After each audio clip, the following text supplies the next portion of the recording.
Good morning friends, मैं doctor नीलम आपका अपने चैनल स्टडी एंड रिसर्च में स्वागत करती हूं। तो आज जो हम स्टडी करने वाले हैं वो करने वाले हैं NTA UGC net PGT TGT के क्वेश्चन। इसके पहले भी मैं 4 वीडियो इस पर अपलोड कर चुकी हूं। आज आपको इस पर 5वां वीडियो मिलने वाला है। तो चलिए देर ना करते हुए हम अपने क्वेश्चन पेपर पर चलेंगे। इस तरह का वीडियो आपको पसंद आता है तो लाइक शेयर सब्सक्राइब करें। सब्सक्राइब करने के बाद बेल आइकन की घंटी को जरूर प्रेस कर लें ताकि इस तरह का वीडियो मैं जब भी अपलोड करूं उसकी सूचना, उसकी नोटिफिकेशन आसानी से आप तक पहुंच सके। तो अभी जो क्वेश्चन हम सॉल्व कर रहे हैं वो आधुनिक इतिहास पे क्वेश्चन सॉल्व कर रहे हैं और कुछ टाइम बाद हम जो प्राचीन इतिहास है और मिडविल हिस्ट्री है उस पर भी क्वेश्चन आपको अवेलेबल कराएंगे। तो हम आ गए अपने पहले क्वेश्चन पे। गवर्नर जनरल को the servant of the empire घोषित करने वाले वाक्यांश का शासकीय मोहर कब विलोपन किया गया? तो ये विलोपन किया गया है, इसमें हमारा जो उत्तर हो जाएगा, इसमें देखिए उत्तर जो आया हुआ है इसमें से कोई भी उत्तर आयोग ने सही नहीं माना है, लेकिन सही उत्तर सी है। तो चलिए देख लेते हैं सी को। 1813 के चार्टर एक्ट के बाद से, और ये प्रश्न आया हुआ है एनटीए यूजीसी नेट का रहा है जून 2019 सेकंड पेपर। नेक्स्ट क्वेश्चन पे आते हैं। किस व्यवस्था अथवा बंदोबस्त के अधीन भारतीय राज्य विदेशी और रक्षा मामलों के अपने अधिकार खो बैठे? तो ये हो जाएगा सहायक संधि के द्वारा ऐसा किया गया था। सहायक संधि प्रणाली यूजीसी नेट जून 2019 सेकंड पेपर का ये प्रश्न रहा है। भारत में सहायक संधि की शुरुआत सर्वप्रथम डुप्ले ने भारतीय नरेशों को धन के बदले अपने सैनिकों को किराए पर उपलब्ध कराने से की थी। बाद में क्लाइव तथा कॉर्नवालिस ने भी इस नीति को अपनाया। वेलेजली ने इसे सुनिश्चित एवं व्यापक स्वरूप प्रदान किया। सहायक संधि कंपनी और देश राज्य को सैनिक सहायता देने का वचन देती थी और उसके बदले में उससे निश्चित आर्थिक सहायता लेती थी। इस संधि को स्वीकारने वाले राज्य विदेशी और रक्षा मामलों के अपने अधिकार खो बैठते थे। नेक्स्ट क्वेश्चन पे आते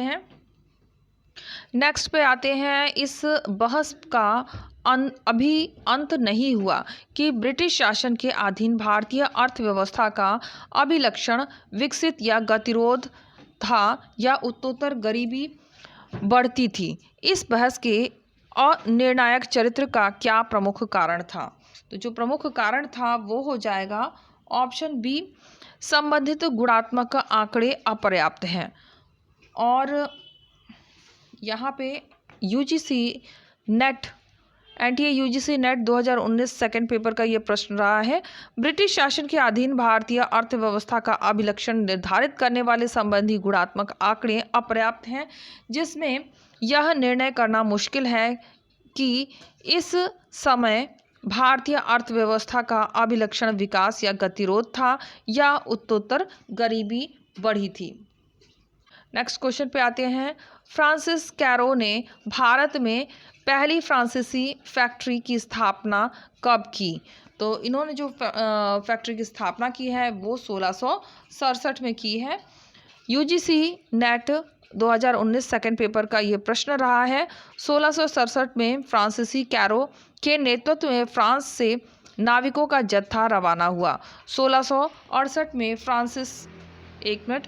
फ्रांसिस कैरो ने सूरत में पहली फैक्ट्री स्थापित की। दूसरी फैक्ट्री मुसलीपट्टनम में स्थापित की गई थी। सार्वजनिक मंचों पर प्रदर्शित कार्यक्रमों पर कड़ा राजकीय नियंत्रण लगा देने वाला ड्रामेटिक्स फॉर्मेसिस एक्ट को किस वर्ष में पारित किया गया? तो ये पारित किया गया है 1876 में। सार्वजनिक मंचों पर प्रदर्शित कार्यक्रमों पर कड़ी राजकीय नियंत्रण लगाने वाले द डोमेट्रिक फॉर्मेसिस एक्ट ब्रिटिश सरकार द्वारा 1876 में लागू किया गया। नाटकीय प्रदर्शन अधिनियम, जिसे अक्सर डीपीए के नाम से जानते हैं, 1876 में वॉयसराय नॉर्थब्रुक के प्रशासन के तहत लाया गया था। अधिनियम में भारत में थिएटर को बेहतर ढंग से नियंत्रित करने के लिए ब्रिटिश प्रशासन को सशक्त बनाने का प्रावधान था। निम्नलिखित में से कौन सा कदम लॉर्ड कर्जन ने नहीं उठाया? तो वर्नाक्यूलर प्रेस एक्ट का कार्य जो है वो लॉर्ड कर्जन ने नहीं किया, बाकी सभी कार्य किए हैं। सभी कार्यों को देख लेते हैं। The Calcutta Municipal Amendment Act, Indian University Act और Indian Official Secrets Amendment Act. Vernacular Press Act भारतीय वायसराय लिटन द्वारा 1878 में पास हुआ था। इस एक्ट ने भारतीय भाषाओं में प्रकाशित होने वाले सभी समाचार पत्रों पर नियंत्रण लगा दिया था, किंतु यह एक्ट अंग्रेजी में प्रकाशित होने वाले समाचार पत्रों पर लागू नहीं किया गया। इस घृणित अधिनियम को लॉर्ड रिपन ने 1882 में रद्द कर दिया था। नेक्स्ट पर आते हैं। प्रथम एंग्लो बर्मा युद्ध 1824-26 के बाद कौन सी संधि हुई थी? तो ये संधि थी या बुंड की संधि या डुम्ब की संधि। और यूजीसी नेट जून 2019 का ये प्रश्न रहा है। प्रथम आंग्ल बर्मा युद्ध 1824-26 को हुआ। यह युद्ध का मुख्य कारण बर्मा राज्य की सीमाओं का ब्रिटिश साम्राज्य के आसपास तक फैल जाना था, जिस कारण से अंग्रेजों के समक्ष एक संकट खड़ा होने का खतरा बढ़ गया था। इस युद्ध के पश्चात या बूड की संधि हुई थी।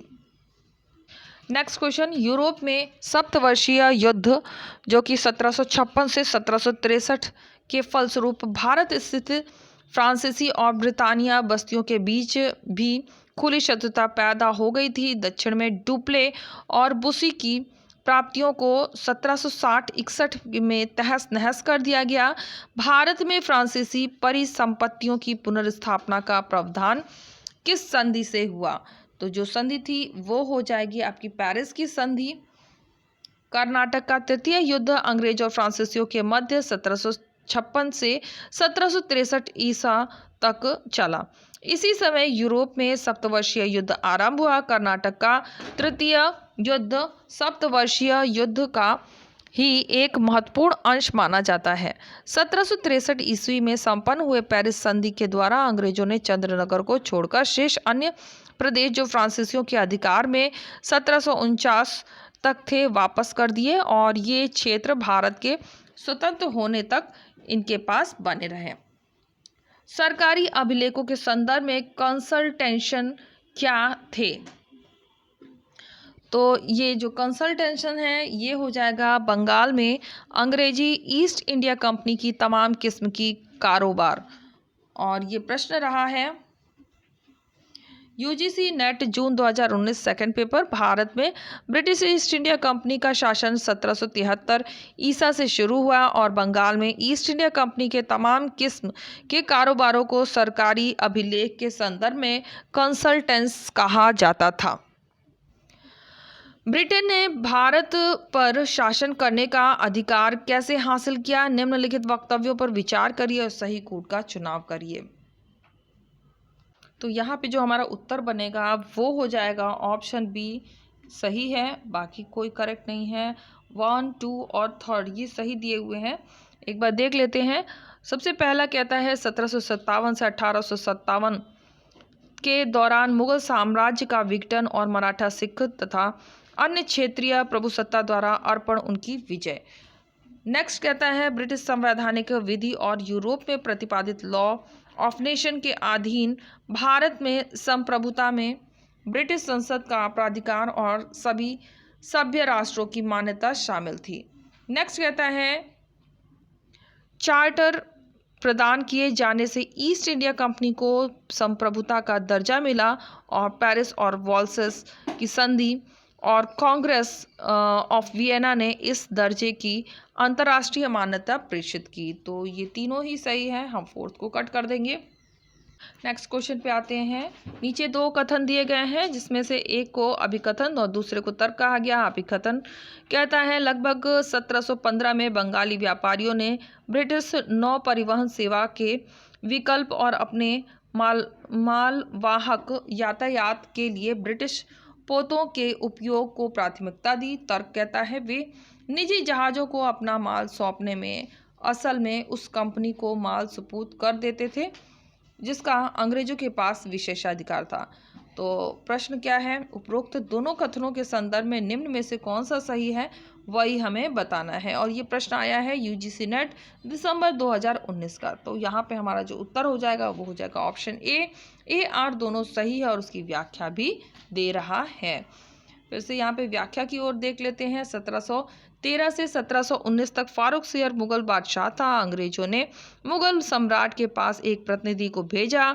1715 में बंगाल के व्यापारियों ने यातायात के लिए ब्रिटिश पोतों तथा नौ परिवहन सेवाओं के उपयोग को प्राथमिकता दी। इन व्यापारियों ने ब्रिटिश द्वारा प्राप्त विशेषाधिकार का प्रयोग कर अपने व्यापार को आगे बढ़ाते थे। आगे चलकर ब्रिटिश डॉक्टर हैमिल्टन के अनुरोध पर 1715 में बादशाह फारुखसियर ने बंगाल में अंग्रेजी माल का मात्र 3000 रुपये वार्षिक तुच्छ मूल्य के बदले शुल्क एक दाम माफ कर दिया और इस उपलब्धि को कंपनी का महाअधिकार पत्र कहा गया। तो यहाँ हमारे जो प्रश्नों का सिलसिला है समाप्त होता है। हम मिलेंगे नेक्स्ट वीडियो में और ध्यान रखिएगा जो वीडियो अपलोड होने का समय है वो मॉर्निंग में 7 o'clock ही रहेगा। तो मिलते हैं नेक्स्ट वीडियो में। Take care and bye bye.